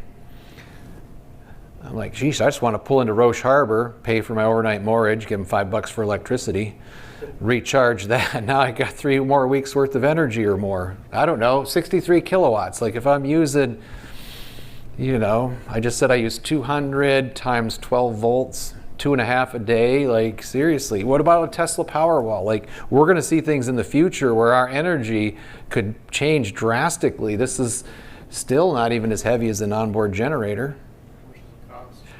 I don't know how much it costs. That's the beauty of my job. I'm not selling anything, so I don't even know. This is still in the research. They're being produced, but the marine marketplace is the trickle down. You got to have industry first, then you got to have the automobile world, and then you got to have the off-grid cabins, and then eventually manufacturers, if their product crosses over without a bunch of research and development, then they'll do the marine marketplace. We're even smaller than RV, like we're just tiny, and so we don't get it. But that's cool. One of the things you're going to, yeah. What's the, is that lithium ion or different technology? It's lithium metal of some sort. So it's not iron phosphate. It's the scary stuff. But they've, just like lithium iron phosphate used to burst into flames, we figured that out. We got a good BMS. We got a babysitter. There's all these other ways they can make batteries that have twice the energy density, and, you know, so yeah, it's cool. What we're going to see, though, in my model, if I want to, in 24 hours, if I want to pull 30 amps continuous out of that yellow snake so that I can get a couple weeks worth of energy, and with our electric propulsion and stuff, is shore power cords. These didn't keep up back with current technology. We're going to see new ones. VoltSafe has created a new one. You can look them up in the intertubes. They're going to start retrofitting marinas with these, and very cool technology. Okay, so engine alternators, a couple of things. You mentioned it at Anchor, people speed them up. You really need to speed up your alternator to get decent output. If it says it'll do 170 amps, it will do typically about half of that or less at idle. And so what you want to do is this. You've been anchored in Prudhoe Haven, your batteries are run down, you're going to be lifting your dinghy up, you're going to be pulling the anchor chain, all this other stuff. Your batteries are already low. You want to start up that diesel motor, you want to jam the throttle up 1400 RPM. You want to speed it up. And that's not because it's better for the engine. The engine doesn't care. It's a tiny load. And you can let it warm up for a minute if you want to. I don't, you know, if it makes you feel good. But as I said, all our marine generators, when you hit the button, instantly go to 1800 RPM. It's only hard on the generator if you fully load it and don't let it warm up a little bit. If I start my Yanmar and I turn it to 1500 RPMs and I walk up to the bow, it's not, you know, but I'm going to, when I step on the anchor winch and I'm pulling 150 amps, I'm going to get 100 plus amps out of my alternator to help offset that amount of energy. If you have an onboard generator, same thing. Fire it up, even though you're getting underway, and let it run for half an hour while you use your crane to put your dinghy on top, while you are pulling your anchor chain, while you're doing all these other things. In fact, when you're docking, if you have an onboard generator and you have a bow thruster, the bow thruster is going to be way happier if you've got your charging source giving it all that extra energy. It won't overheat as fast because the voltage is up. So when I had a generator, our docking procedure, our checklist was like, oh, put the fenders out, get the lines, you know, port, starboard, which way we tie in, we back it in, start the generator. And people were like, I'd pull in and shut off the engine, like, your generator's running. I'm like, yeah. They're like, but you're going to be plugged into shore power. I'm like, yeah. But my bow thruster, when I'm, you know, grinding on this thing in 20 knots of wind, is so much happier with all that augmented energy coming out of my, you know, it was the generator powering this big Victron inverter, which was keeping things happy. That answer your question? Okay. So adding a second alternator is great. They excellent upgrade. They provide tons of things. So I have helped and been involved in multiple boats, also power boats specifically, with upgraded engine alternators, because a lot of these big twin engine boats don't create enough energy to sustain underway operations, and they end up running the generator. And I'm like, that's ridiculous. You're already running, you know, a 400 horsepower Volvo diesel at 8 knots, so there's no way you're using 400 horsepower. And so upgrades for the alternator for power boats makes a lot of sense, because that generator's, you know, using extra fuel and noise, and it's not needed. So let's put on a big alternator. So we're putting on like 24 volt, 100 amp, you know, like 2.4 kilowatt alternators on our power boats so that we can provide our ship service. They're doing this on big Nordhavens, you know, they're getting to where now they're running, they're getting rid of having to run the generators all the time when they're underway or large periods of time. And so once again, it just comes down to managing. How are we going to manage our power? So upgrading to something with an external regulator is definitely worth it. And one of the other reasons is, like I said, your stock alternator, if we go back to the garage analogy, when you have a fixed voltage of like 13.8, like a stock alternator does, that's like having one entrance point to the parking garage out here, right? You can only put in a little bit of, no matter how empty the garage is, you got one ticker taker, you know, taking your $20 bills. When you go to external voltage regulation, what that means when they talk about 3 stages, the first stage is we're going to jack the voltage up to like 14.4 to 14.6, which will damage a fully charged battery. But what that's like doing is putting like a half a dozen ticker takers out there to grab your $20 bills. We can pile a bunch of cars into this garage quickly. That's your bulk where we can do as much as we want. And it's, okay? And then we're going to back it down to an acceptable level. So that's why your stock alternator, I mean, I've got, you know, people all the time like, I ran my Yanmar for 3 hours at anchor and my batteries are still dead. Like, do you have a stock alternator? Yeah. Well, there you go. It's just not designed to do it. So even though they're expensive, they come with temperature compensation and all sorts of great things. They're worth it. And so on a basic level, you just swap out your existing alternator, it's upgraded, you're happy. Better method is to leave the stock alternator to charge your start battery and throw on a second alternator, right? So now we've got this 170 amp right here, hairpin winding, super, you know, it's only $1,000 or something, plus. But that's gonna do a far better job of getting your energy needs either underway or when you're, you know, if you have to run an engine at anchor. I try to do as much stuff as I can underway. I'm going to make my water. I'm going to recharge my batteries. I've got a ton of fans and my big Simred 12-inch plotter going and blah, blah, you know. So when I'm running the engine 2, 3, 4 hours at a whack, if I'm going from Anacortes up to Susha, I want to be, you know, utilizing that engine alternator the entire time. So if you really want to keep going, this is the beauty. Well, this is the second best alternator you can buy.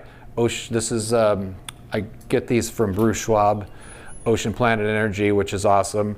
These are American Power Systems, and they're like beautiful. These are like boat jewelry right here. This is the, you know, and anyways, you can get these in significant outputs that'll really recharge your batteries while you're underway, okay? And then the other one is, we're up to now, Nigel Calder has this integral system. So if you want to push the delete button on a generator, if you want lithium batteries and you want to have endless energy on your boat, this is kind of the way to do it.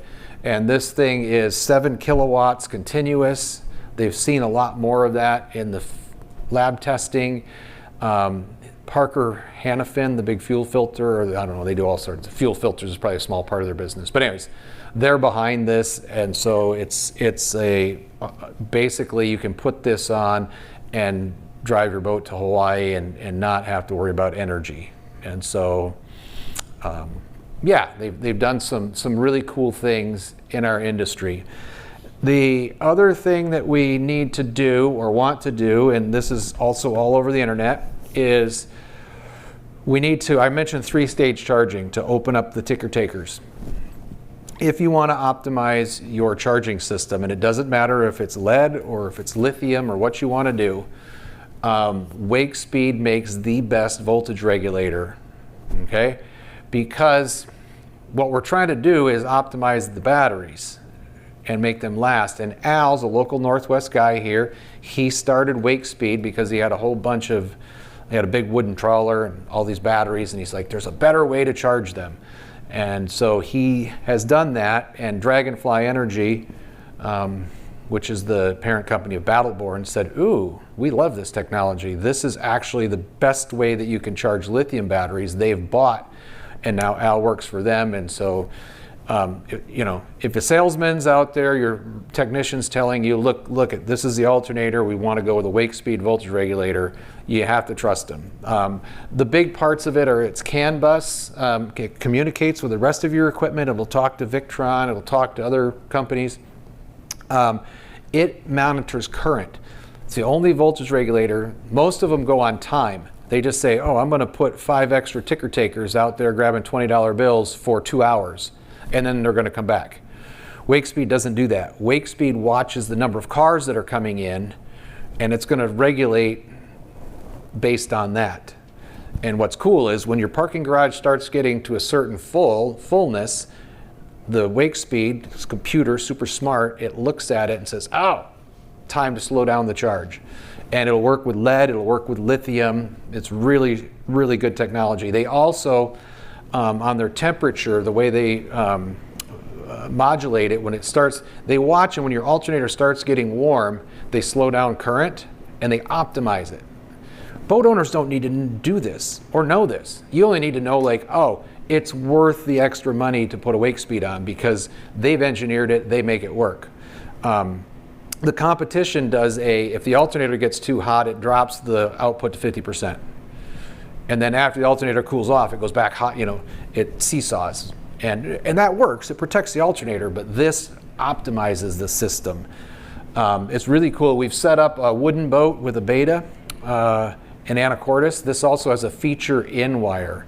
And I programmed the feature-in wire. It comes from the factory at 50% output because we put such a big alternator on this little wooden boat, this little engine, that at idle it'll just about stall the motor right out. So we shut it off for docking and stuff like this, and when it's underway and sped up, we can do full output. So there's some really super good features on this thing. Step back, when you're talking about big alternator on your motor, if you want, say you're on a sailboat, you need full power, you know, a small diesel. So Andy can do this on his. If he needs full power because he broke his wrist or he's going against current or whatever, he can click the feature wire and shut the alternator to half speed or half power so that he can cabbage onto as much of the diesel energy as possible. Okay, so the alternator will Yes. You can, slow yeah, down the diesel. absolutely. You can actually go to, Integral pioneered the technology of optimizing charging with your motor based on RPM curves, and Bruce Schwab can do that over at Ocean Planet Energy with wake speed.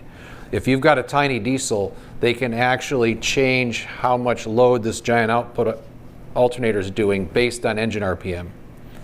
And so what they do is they have a curve, you know, that says, oh, well, if you're running slow, we can't fully load it. Once we get above X, we can fully load it. If you go beyond that, meaning you're in an emergency and you start pushing the boat harder, we will automatically start slowing down to give more power for propulsion. So they've really worked out a lot of the kinks in these systems that are super cool. It goes well beyond me.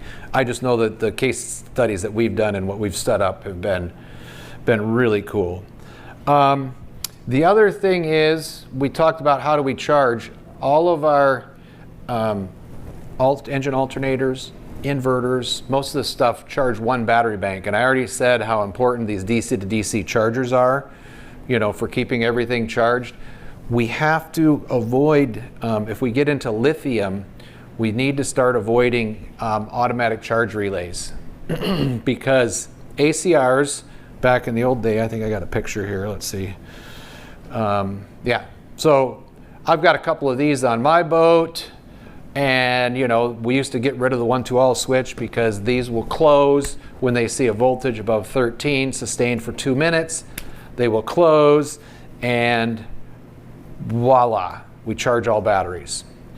Except right now my lithium battery bank, when I bring it online, the voltage is too high, the ACR stays closed, and I'm siphoning energy off all the time to maintain those lead-based batteries. In an ideal world, I need to swap them out and put in DC to DC chargers. The other thing is that I have to be careful about is if you've got ACRs closed and you've got a charged lithium battery bank over here, and my thruster battery inadvertently got run super low, and that ACR closes, that lithium has so much pushing power, right? I can over exceed possibly the BMS, or for sure this thing's got a 120 amp limit, so I'm going to blow the fuse. That if it's installed correctly, it has a fuse. But now I've got so much pushing power, I could potentially blow the fuse, and there's some issues with that. So we want to be careful with ACRs when we start mixing up our stuff. This is what those DC to DC chargers look like. They're all a blue box. You can use them also. We've now taken a couple of boats. My particular boat has an 8 horsepower bow thruster. I wish it had a 12, but it was a 12 volt boat. So back in the day, that 8 horsepower is as big as you could get. It's got 4-aught cables. Well, if I was putting the bow thruster on today, I'd put on a 24 volt, 12 horsepower, right? Because all I would do is get one of these exactly like this, 24 and 12, right? I just take 12 volts, step it up to 24, and I could charge the bow thruster battery. Back when I had the bow thruster put in 20 years ago, that technology did not exist. So I was limited, you know, I was like, well, I could switch the whole boat to 24 volts, and I'm not ready to do that.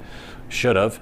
But so we've got these chargers now which can solve a lot of problems, mixing lithium and lead, mixed voltage platforms, all sorts of things. When you go from 12 volts to 24 volts, you're going to drop the amps. You're going to drop the amps. Yeah, when you go from 12 to 24, let's say, power is power.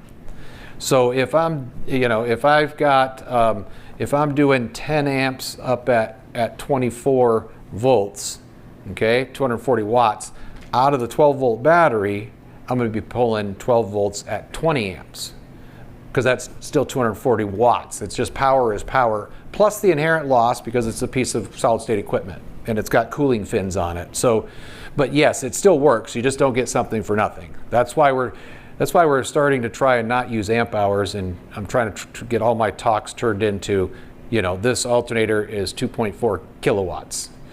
You know, it's 100 amps at 24 volts, but if it's 12 volts, then it would be 200 amps, you know. I've seen some instances where guys like from Europe, for instance, have 24 volt boats. A lot of European boats Yeah, are well, 24. they're 24 volts, and they're but also they're- 240 volts in the AC. Yeah, but then they're also running a secondary 12 volt system for when they go to the States, because if they need replacement stuff, they need to be able to run 12 volts. Yes. So people that already have 12 volt boats here, would you recommend them going to a 24 volt battery system and then running their existing 24 volt stuff on a separate? It's really hard to say whether you would, system? whether you would go to 24 or 12. It's usually what a boat already has is what we stick with, because it's cost prohibitive to change everything. Right. So, okay, so then after using alternators and bigger inverters on our generators, and we've got this battery bank that we're managing our power, we get into solar, fuel cells, wind, and other alternate energies, okay? And they do work. They work quite well. Solar, I say as much as you can put on the boat. Even on cloudy days, even in the Northwest, we get some significant solar energy on our boats. The cost is coming down, A, and B, we now have all of these awesome semi-flexible panels that we can buy. And we've got the solar controllers are all MPPT. We don't have to get into that. But what's cool is we've got, I've got some Nordic tug people, and they're like, man, my dinghy's up there. I go up there once a day to launch the dinghy. And so in the past, they couldn't put solar up there because you couldn't walk on it. Now they can cover that whole top deck with solar, and they're like, oh, and they're a generator boat. They're like, I didn't even think about it. Like, I could cut down an hour or two generator runtime. I can optimize my system by just adding some solar up there.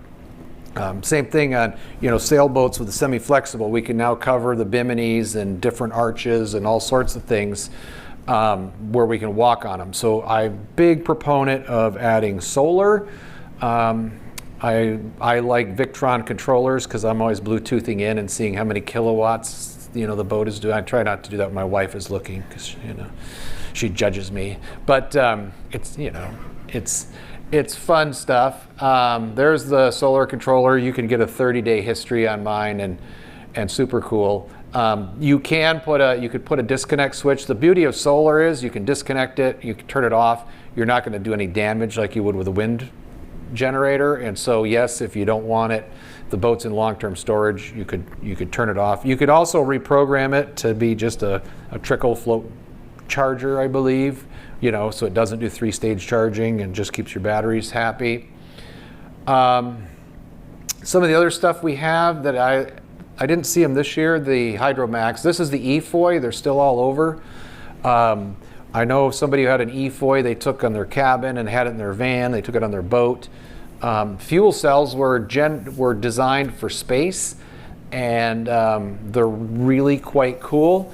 They take some sort of an alcohol-based fuel, and they've got this really cool core, and I don't know how they do it, but they just make electricity. And so it's a cool technology. I tried to get them to lend me one because the cost of the fuel was kind of high, and I'm like, well, I think I could make that in my still. They're like, it has to be pure. I'm like, oh, it's pure, But anyways, they said, no, Beemer, you're not going to test the EFOY on whatever kind of crazy fuel you think it'll run on. Hydromax, there's a bunch of different companies. Do some research. I haven't installed any of these. Well, I've got technicians that have installed EFOYs. I don't know about the other companies. Hydromax uses distilled water and some powder. You mix it up, and that's the fuel. The EFOY will run for 5,000 hours before you see a degrade in its output. What I really like about the EFOY for lead-based battery systems especially is you can program when you want it to come on. And so I've had technicians that have put these on a couple of Ranger tugs and other boats on like a Catalina 320. The boat owner's like, okay, I know I want to keep my batteries above 12 volts, and I do a good job, solar and running my motor, but every now and then, it doesn't happen.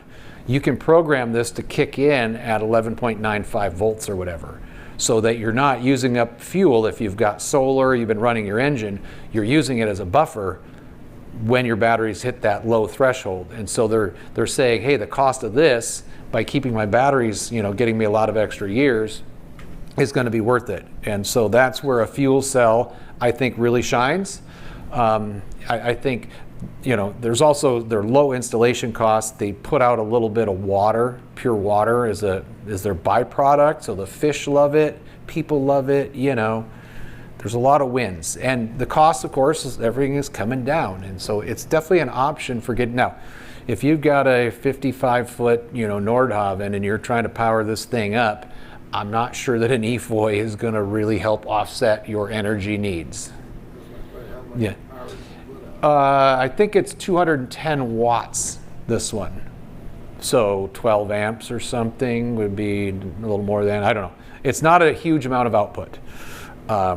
And if you're going to go, to sail the South Pacific, you're going to Tahiti, to Mexico, I'm not sure you can buy the M10 methanol fuel, in French Polynesia. I could be wrong, but it's just a guess. So anyways, plan ahead, those are things. But silent, environmentally friendly for inside passage cruising, for medium load boats, we've seen some really good success in these things. If you are one of these crazy sailor types, with those white floppy things, I know what you look like. in order to get enough energy, what we've found is for offshore sailing, the Watton Sea is the only way to go.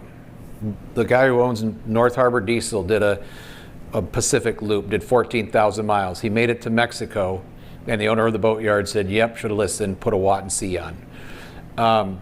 And the reason is, when you're offshore sailing, is that your autopilot, your radar, all your, you're looking for squalls, you're looking for boats that are running over your AIS, you've got your crew down there with reading lights in the middle of the night, trying to, do whatever, but you use a lot of energy. And wind generators don't work, because when you're sailing, your apparent wind is usually quite low, right? And solar may or may not, there's a good half of the day where the sun isn't out, and you are using even more energy during the dark period. So offshore sailing is a harder nut to crack. Yes, you could just start your engine for an hour every day with this giant alternator that you've spent money on, and that's fine. Former scallywag Mark had a generator. His boat came with a generator. He just optimized it. He knew he was going to have to listen to it run for an hour and a half a day. He was totally happy with that. But most offshore people are like, I want to go sailing and not listen to engines. So if that's the case, then this is the best way. You can get one that mounts off the back of the boat, or you can get a little permanently installed, couple holes in the boat, piece of cake. That's what us technicians do. Just give us a call. We'll drill holes in your boat. And bam, you got all the energy you probably could need. There is, I know some of the YouTube channels, if you're going to go with wind, and by the way, Nigel, these are just stock images. I don't even know where. I just took these from the internets. Nigel Calder did not put wind generators in his last two boats, because the only wind works really good, like in the Bahamas where you've got steady trade winds blowing all the time. Probably in Mexico. I haven't been there. I'm like, if the wind blows all the time, doesn't the dust and the sand come flying? But anyways, so normally we go and anchor somewhere to be out of the wind. So I use all of my other sources of creating energy and creating balance on my boat without wind. So that's just a, here or there. And like I mentioned, when you're sailing, they do have great output. Some of them are, I've heard some of the new technology is super quiet, and so it might be worth looking into. I just don't have it there. And then a few things on the end. Saving energy.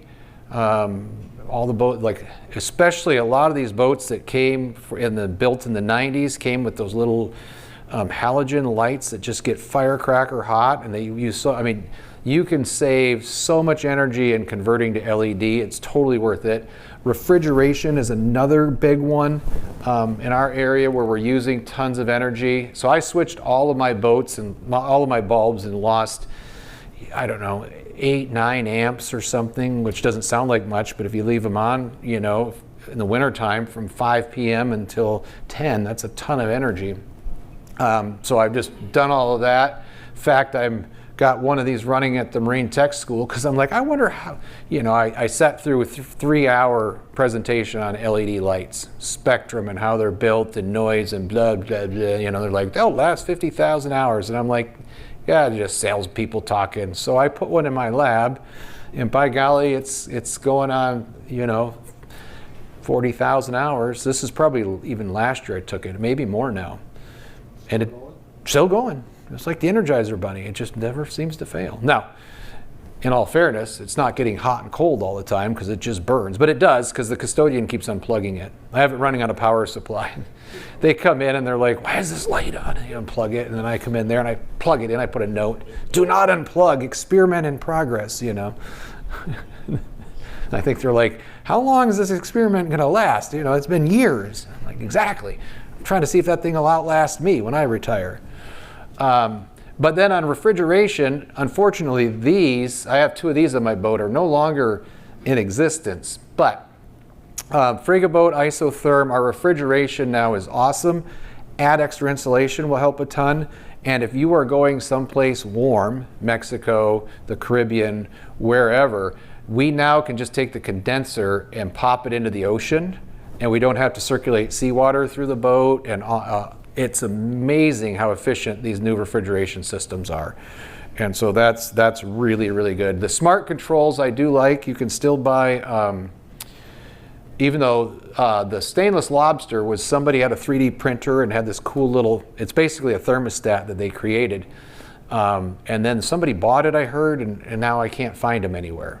But Isotherm has it. And what they do for smart controls, this used to drive me crazy.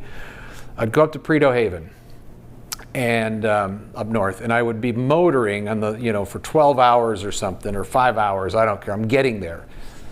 And I put the anchor down, everything's set, I tie the stern, med style to the shore, go down below, and I open the refrigerator and grab a bottle of beer. First thing that happens is the refrigerator starts, and I'm watching my state of charge meter go, oh, I'm already using energy. Like, I ran the boat for 5 hours. Like, I had endless energy, right? So the smart controls now, what it does is I have it programmed. Normally it runs between 38 and 42 degrees, which is a good healthy spot for your food.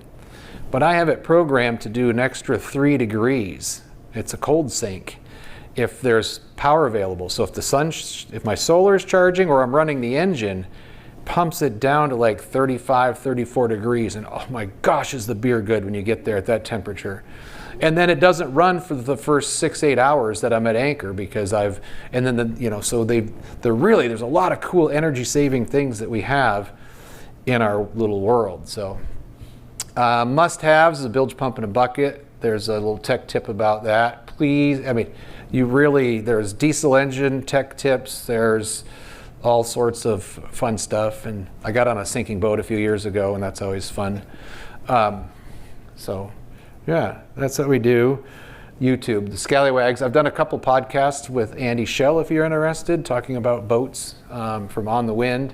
He does a lot of great stuff, big into education as well, and teaching people how to go offshore cruising. This is the college site and the Cruisers College, and I'll keep answering questions, and that's me.